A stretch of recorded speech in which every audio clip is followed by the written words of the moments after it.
Police వారి విజ్ఞప్తి ఏమనగా 15వ తారీఖు నాడు అనగా రేపటి నుంచి రాకాసిపేట శంకర్ నగర్లో గణేష్ నిమజ్జన కార్యక్రమాలు ఉన్నవి. అదేవిధంగా 16వ తారీఖు నాడు మిలాదున్నర్ కార్యక్రమం ఉన్నది.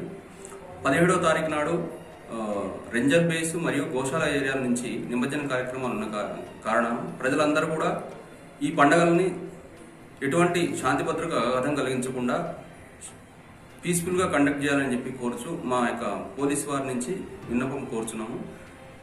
ఈ ఎట్టి పరిస్థితుల్లోనైనా ఎటువంటి శాంతి భద్రతకు విఘాతం కలిగించినట్లయితే వాటిపై చట్టపరమైన చర్యలు తీసుకోవడం జరుగుతుంది. కావున మీరందరూ కూడా మాకు సహకరించి అన్ని రకాల ప్రజలు కూడా ఈ పండుగలని సక్సెస్ఫుల్గా కంప్లీట్ చేయాలని చెప్పి కోరుచున్నాం.